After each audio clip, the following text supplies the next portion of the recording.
morning, Flat Plane Fool here with another daily commute. I wanted to talk a little bit about the gt500 for a little bit.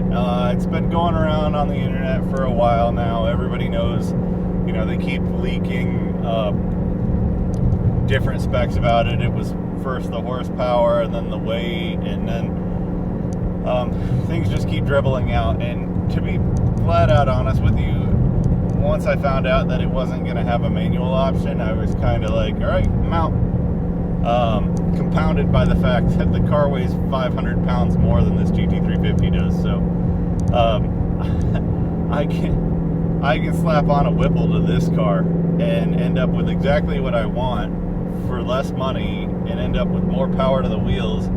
And yeah, I'm sure it won't have that, you know, 100% OE reliability that the GT500 will, but I haven't heard of many issues coming from them either. So that being said, it's just one of those things that I think, you know, Ford studied their target demographic and they realized that most of the people that are going to buy that car are probably greater than 50 years old, and the ones that aren't are still probably just going to take it to the drag strip. They're not going to use it for a road course.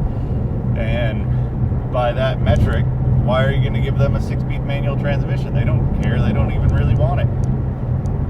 Most of the really fast GT500s from the Trinity era, the 13-14 models, are getting auto swapped anyway. People are trying to find ways to get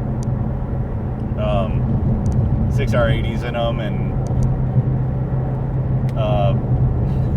C4s, Power Glides, TH400s, all that kind of stuff, just to have a better drag transmission setup, because those engines make lots of torque. And they kill manual transmissions because they make lots of torque. So it does make sense. It does, and I understand it. My fear is that this is a car that is going to make a ton of horsepower with little things like a pulley. We all have seen what the TVS 2650 blower can do in other applications. So as long as this one's not handicapped from those, and even if it is, people will be porting the blower housings and things like that in no time. So what we end up looking at is that we're going to have this blower that's capable of well over 1,000 horsepower on a stock Mustang with a transmission that is probably going to cost a fortune to modify. So I'm hoping Ford was smart enough to set up that dual clutch gearbox to handle the 1,000 horsepower or more that those cars are going to have. Because I was on Alex Flores' live stream last night, and he's right. The tuners are going to hit them with everything they can right off the bat. We're talking, I mean, it's a TVS supercharger, so Griptech's been making pulleys for a year already for the Edelbrock version, because there are 3 other versions out, and it's not like the drive system on this is any different. So what I'm saying is, as soon as these things hit the showroom floor, people are going to grab the little pulleys for it. There's going to be 78, 75, maybe even smaller pulleys tossed on these things. So, you know, when somebody tosses a 68, 65 millimeter pulley on this thing, and it's making 900 to 1,000 horsepower on the stock trans, what's that going to look like? And when somebody explodes the transmission, what's that build going to look like? Are they going to get is that a $25,000 transmission? Because, I mean, one of the reasons why I didn't want anything to do with a GTR is basically you hit 600-700 horsepower in a GTR, and you need to get a custom transmission made for that thing. Not a custom, but you need to send your transmission off to one of 2 or 3 shops that can go through, change almost every single clutch plate in the car or in the transmission, reprogram it, bump up it costs a fortune. I think what is it, like 25 grand for a Shep Trans at least? I'll have to check that later, but it's one of those things that, like, I want a car that I can modify. I want a car that when it breaks, I can replace parts. I know I got the little Tremec in the GT350, but people don't usually break them, mostly because of the close gear ratio, so it doesn't really load up that much torque on the engine, and mostly because this engine doesn't make that much torque in comparison to the 5.8s and 5.4s and things like that.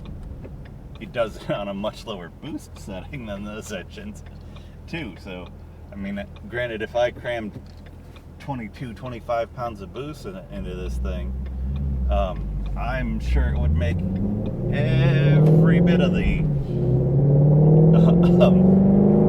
700, 800 foot-pounds that those cars are making, and then spin it out to 8,000 RPM and make 1,200 horsepower. So,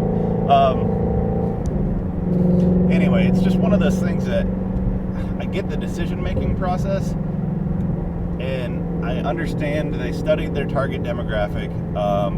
Basically, it's going to be the same group of people that ends up, it's the Corvette meme people, the guys that are going to be wearing their jorts and short sleeve button ups to the car meet, rocking their New Balances. So I get it, that's the majority demographic of who's going to buy that car, at least new. The thing that really does frighten me is a couple of those guys are going to want all the power, and again, we know that 2650 is capable of 4-digit horsepower with the right pulley on it, the right engine combination. So if you come from the factory with the 700 some horsepower that this car is going to have, somebody's going to have it with just a tune making that 700 something to the wheels, a tune and, as Alex would say, free-flowing exhaust. And then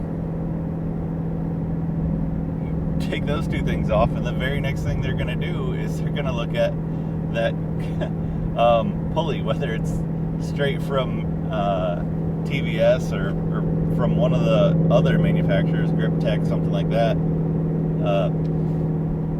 Somebody's going to grab these pulleys for a couple $100 and pray their car holds together.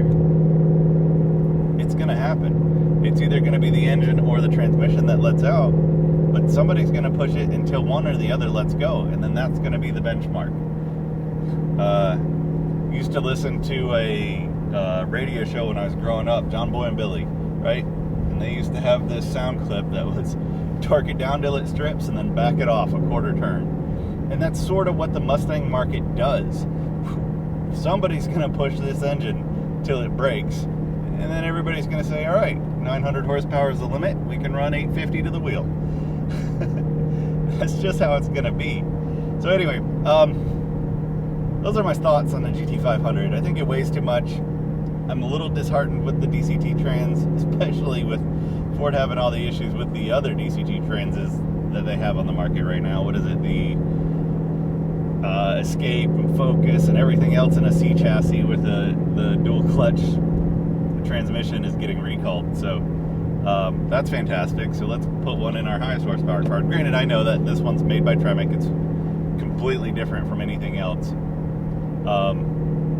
I'm flashing back to that automated manual that came in Aston Martin for a while. That was a giant piece of garbage, but I actually do trust Tremec. I think they make great transmissions, so we'll see how that ends up. My concern is simple. The car weighs 500 pounds more, so you're putting 500 pounds more stress on the engine to start with. You're putting 500 pounds of stress on the transmission as well. And then on top of that, I'm betting it still has the same center section as my GT350 in the back. I bet you it still has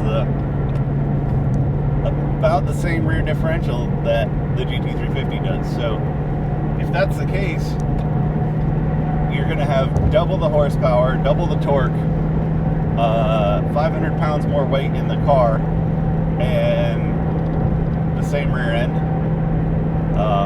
And I hope that that's not the case, but I would wager that it is.